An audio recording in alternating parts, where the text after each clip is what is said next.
I lived a street code that was so cold it was cold-blooded.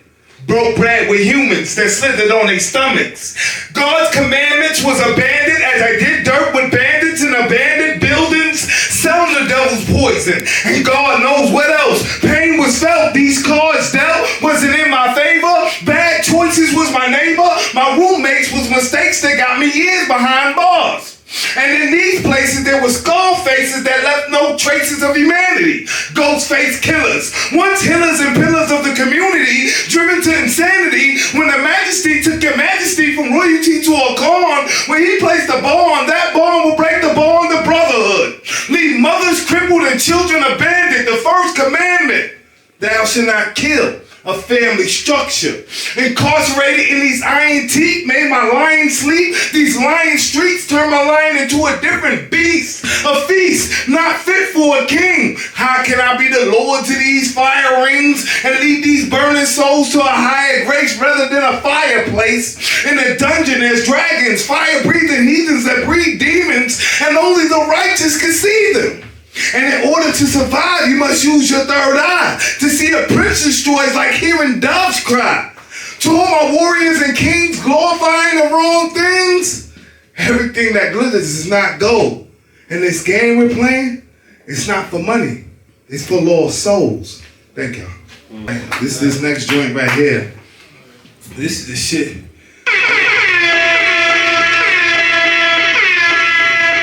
Thank you, DJ. This the shit a lot of our shorties are caught up in, our sisters, a lot of our women, they going through this shit right now, listening to social media, trying to live like what they putting in front of them.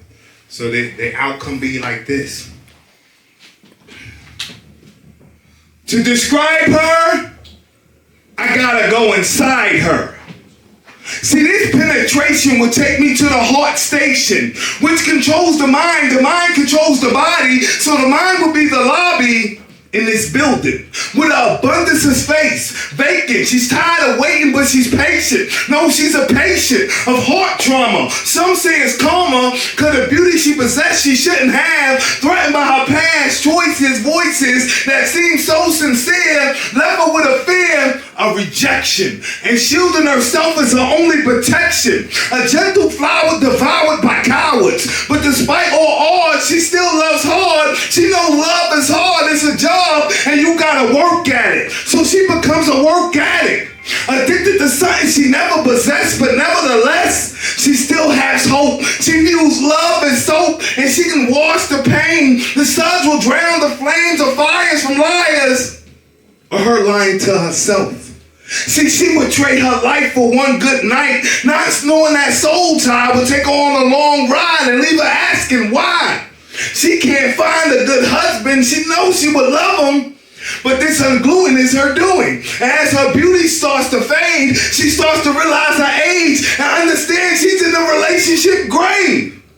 Rushed by the slightest touch, confusing love with lust, and herself she can't trust. Betrayed by her own emotions, and the stench of loneliness becomes potent. So she's laughing and joking, crying and hoping that these wounds will close that are open. But now, the only thing she has to look back on is her income, her way of living, what she has given. But next thing you know, she's 60, alone, and wish she'd did things different. Thank you. I got one more piece. It's my last piece. How do I write a love letter to myself when there's no ink in the pen, only pent up anger, and when I look in the mirror, I only see a stranger? Given to my childhood version, my notepad must be intoxicated because my words are slurring or the truth I'm curving. See, my cursive turns into cursed words when I'm writing about myself, screaming for help because I'm overboard with my penmanship and my light rap is a rough draft. I'm serious. I don't know where to put the period, but I need it to stop. How long does it last? What I'm going through is an ongoing paragraph. Sentences running wild, words without vowels. No wonder I'm not married. No matrimony. My words are misspelled, so how can you read my testimony? When writing with pencil, it comes with an eraser, so I can erase her or trace her but that will be drawing me to a new conclusion, and my life story needs no loose ends. It's a nuisance. Every day I'm falling into new sins. But I want to write songs. I don't want to write about my wrongs. I just want to right my wrongs. And that's when the questions start. Can I end the sentence with a question mark? But I have no one to ask, because it's just me, myself, and I, and we don't get along. We brawl. So I write because they say the pen is mightier than the sword. So I guess writing is my safe place, because words have no face. It's just upper and lower case. So in the case, how do I write myself a love letter? Do I love better or do I love letters? I think I know what the answer might be, but if y'all know, please write me. Thank you.